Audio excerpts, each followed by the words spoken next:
요약에 대한 얘기를 한번 해보는데, 원래 이제 이 요약이라고 하는 거는 우리가 출제하는 사람이 원래 단락이라고 하는 구조를 선생님이 설명을 했잖아. 단락은 뭐와 뭐로 이루어져 있다. 하나의 주제문과, 그지? 주제문과 플러스 주제를 부연 설명하는 문장들로 이룬 게 단락이야. 근데 요약은 이 주제문을 아예 단락 속에 두지 않고 밑으로 보내, 이렇게. 본문에 나오는 내용은, 그러면 본문에 나오는 내용은 전부 다 뭐만 주어진다? 주제 부연문만 있는 거야. 그걸 읽고 여러분들에게 요약을 하라. 이 말은 곧 주제문을 만들어 봐라는 뜻이야. 그러면 선생님이 얘기했잖아. 주제문은 화제와 플러스 뭐로 이루어져 있다? 핵심으로 이루어져 있거든. 이 두 개를 찾는 거야. 이게 곧 아까 배웠던 빈칸의 내용과 같다는 거야. 빈칸은 본문 안에 있는 거고, 요약은 본문 바깥으로 끄집어낸 거야. 자, 그래서 요약은 처음과 끝부분에서 답을 많이 제시하는데, 여기가 A가 되면 여기가 B가 되고, 경우에 따라서는 여기가 B가 되면 여기가 A가 되겠지, 이런 식으로. 그래서 요약은 주제나 요지를 뭐 하는 문제다? 완성하는 문제야. 그럼 본문은 구체적인 부연 설명하는 문장만 나오겠지, 그지? 그 다음 선택지 분석을 잘해야 돼. 선택지 분석을 해서 무조건 중복 표현을 찾아서 A, B에 우리말을 넣고 그 내용이 뭔지를 해석해 봐야 돼. 쉽게 말하면 요약을 먼저 해석해야 된다는 거지. 본문에서 주로 A는 어디에 많이 있겠노? 전반부에, 즉 처음에 많이 있겠지. B는 후반부에 많이 있다, 이 말. 물론 이게 100%는 아니야. 이런 경우가 좀 많고, 또 이 A와 B의 구성은, 예를 들어서 A가 원인이야. 그럼 B는 뭐가 되게? 결과가 되든지, 아니면 이 A와 B가 대조나 또는 양보, 또는 A와 B가 서로 비교를 한다든지, 아니면 A는 B다 라고 해서 정의를 내린다든지, 이 요약문에 대한 지금 구성이지, 구성. 이 구성을 네가 알고 읽어야 돼. 가장 많이 쓰이는 거 1번, 2번, 3번. 이 세 개 중에 하나다, 이 말이에요. 자, 그러면 밑에 우리가 문제를 한번 풀어보자. 자, 밑에 여기서 선생님 마찬가지. 자, 위에 안 읽고 얘를 먼저 읽어야 돼. 왜냐? 얘가 주제문이야. 그러면 이 주제문에서는 반드시 선생님이 화제와 핵심어가 있기 때문에 그걸 찾아야 되는데, 자, 이 and를 중심으로 해서 A와 B를 선생님이 나눠놔서 색깔을 조금 분리를 했는데 한번 볼까? focusing 하면 집중하는 거야. 온라인의 상호작용, 사람들과의 온라인 상호작용에 집중하기. 자, 이 사람은 어디에 engage가 되냐, 참여하느냐. 똑같은 specialize는 특별화되어 있는 영역에서, 자, 같은 특수 영역에 종사하는 사람들과의 온라인의 상호작용에서의 어떤 집중은, 그러면 이게 화제가 되는 거야, 이게. 이제 여기가 그러면 핵심어가 돼. A부터 시작해서 여기까지가 핵심어가 되는데, 자, 아까 쌤이 얘기했지. 이 and가 있기 때문에 A가 원인이 되어서 B가 뭐가 된다? 결과가 되는 경우가 제일 많다 그랬지.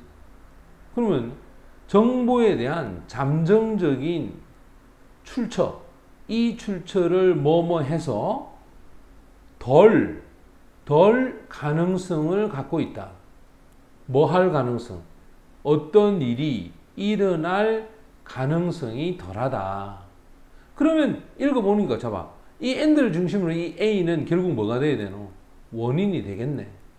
이 B가 뭐가 돼야 되노? 이 뒤에가. 이 B가 결과가 되겠네, 그지? 이걸 먼저 네가 읽고 이해를 하고, 그 다음, 자, 중복되는 거 한번 찾아봐. 지금 이게 중복되잖아. 그러면, 리미트라고 하는 것은 제약을 두는 거고, 다이버시티는 다양화시키는 거지. 그럼 분명히 이 두 개가 서로 대조가 되지. 출제하는 사람이 같은 거 묻지는 않을 거 아니야. 그 다음에 이제 여기서 한번 봐, 여기서. 이 B에서 보면 얘는 중복되는 게 없다. 예상을 하지 못하는 것. distort는 왜곡시키는 것. misleading 하면 잘못 이끌어가는 것. accidental 하면 우연히 발생하는 것. 설마 5번을 답하지는 않겠지. 최소한 이건 아니잖아. 지금 이 두 개가 이렇게 나와 있는데 이건 너무 대담한 거 아닌가? 자, 그럼 우리 한번 생각해 보자. 어떤 정보에 대한 잠정적인 출처를 제약해야 되나 다양화시켜야 되는가? 또 그 뒤에 어떤 내용이 나오는, 사실 이 두 개를 먼저 찾는 게 우선이잖아, 그지? 그러면 이제 항상 봐봐, 정보하고 관련된 이야기이기 때문에 위로 올라가자. 자, 이제 네가 이 앞에서 정보하고 관계된 단어를 찾아볼까? 시간이 보내졌다. 온라인에서의 상호작용. 그럼 여기 보면 온라인에서의 상호작용이 있지? 여기 이제 포커스가 된다. 자신이 가지고 있는 미리 선택된 어떤 사회, 그 사회 구성원으로서 온라인을 통한 상호작용으로 보낸 시간, 이 시간은 덜 시간을 이용하게 됩니다. 실제로 인카운트라면 만남이 되겠지. 실제 만남에 대한 시간 활용이 덜하다. 바로 다양한 사람들과 만나는 데 있어서 이 말이야. 그러면 생각해 봐봐. 이거 다양한 사람들과의 실제 만남에 시간을 좀 덜 활용한다는 말이잖아. 뭘? 인터넷, 우리가 보통 온라인, 인터넷상에서 상호 어떤 작용하는데 보낸 시간이 됐으니 이 밑에 내려가면 이 부분이 힌트가 돼야 돼. 시간을 덜 활용할 수 있게끔 한다. 이 말은 다양화시킨다는 뜻이야? 리밋, 제한한다는 뜻이야? 제한한다는 뜻이겠지. 안 그래? 그러면 답이 몇 번과 몇 번이 돼야 되겠어? 지금 밑에 보면 제한하다가 몇 번은 몇 번이야? 1번과 2번이 되겠지. 그럼 이제 네가 이걸 기대를 하면서 읽어야 돼. 이 둘 중에 하나야. 이 둘 중에 하나. 읽는 게 중요하지 않다. 항상 선택지를 왔다 갔다 하면서 확인해 볼까? 자, 그럼 이제 간다. 예를 들어보자. 예를 들어보자라고 했기 때문에 이제 예를 들는 내용을 선생님이 파란색으로 설명을 했는데, 예를 들어보면 물리학자가 집중한다. 이메일을 교환하고 전자로 선 인쇄물을 교환하는 일에 다른 물리학자하고 전 세계적으로, 그런데 이 다른 물리학자는 같은 특별한 주제 영역에 일하고 있어. 자, 같은 특별한 영역에 일을 하다 보니까 헌신하는 시간이 덜 하다. 또 덜 수용하게 된다. 새로운 방식에. 그러면 이게 지금 부정적인 얘기잖아. 그러면 부정적인 얘기이기 때문에 리미트에 가깝지. 이게 diversity, 다양성하고는 관계가 없지. 그러면 1번, 2번이 되겠다라는 확신이 생기는 거야. 그리고 또 자원에서 하는 구조야. 매우 동질적 사회 네트워크에서 과학 커뮤니케이션 따라서, 자, 이러한 구성을 facilitating, 우리가 보통 촉진시키는 것, 이것은 개인들로 하여금 가능하게 한다. 뭘 가능하게 할까? 걸러내는 거야. 잠정적인 지나친 어떤 흐름이지. 정보에 대한 지나친 흐름을 걸러낼 수 있도록 해준다. 그러니까 같은 어떤 영역을 일하는 사람들하고 일하다 보면 이건 필요한 거, 이건 필요 없는 거 이렇게 걸러낼 수 있겠지. 그러나 그 결과는 경향이 있다. 오버야. 너무 지나칠 정도로 걸러내. 자, 너무 많이 걸러내다 보면 무엇을 줄여? 바로 다양성을 줄이는 거야. 지식의 다양성. 자, 어떤 지식일까? circulating, 순환하고 있는. 그지? 순환하고 있는 지식의 다양성을 줄이고. 두 번째, 무엇을 줄이냐? 바로 빈도야. 급진적인 새로운 생각에 대한 어떤 빈도수, 새로운 생각을 줄이는 거야. 자, 여기 있는 but, 이 but이 앞에서는 긍정적인 이야기였어. 근데 여기는 부정적인 얘기를 하는 거지. 그러니까 이게 대조가 되겠지. 자, 그래서 이런 관점에서 어떤 여정이냐? 실제 도서관에 대한 스택 하면 이 사서, 그걸 돌아다니는 것. 이것이 오히려 더 유용하다. 잘 봐봐. 이거는 비유법을 썼단 말이에요. 도서관에 가면 책이 다양하지. 그러면 그 다양하게 쌓아놓은 책 있지. 이 책을 돌아다닌다. 이 말은 다양하게 접하는 것이 오히려 더 많은 결실을 가져다 준다는 거야. 어떤 여정이야? 오늘 분배되는 가상의 어떤 archive는 특정 내용을 모아놓은 걸 얘기하는데, 우리가 보통 이 사서라 그러기도 하지. 가상의 사서를 통한 여정보다는 실제 도서관에 가서 그 책을 통한 여정을 충분히 이익이 되고 도움이 될 수 있다는 거야. 왜냐? 어렵다. 사용하는 게 뭐냐면 검색 엔진, 쉽게 말하면 검색어를 이용하기가 어렵다. 바로 혼합물을 따라하는 것. 자, 어떤 혼합물이냐? 첫 번째, 예측 가능하고, 두 번째, 놀라운 발견. 이 발견에 대한 혼합물을 따라하기는 검색 엔진을 통해서 찾는 것이 어렵다는 거야. 쉽게 말하면 이 검색 엔진은 있는 그대로만 얘기하잖아. 하지만 책을 읽다 보면 뭔가 예상할 수 있다는 거지. 그런 발견을 찾아내기가 인터넷 검색 가지고는 힘들다는 거야.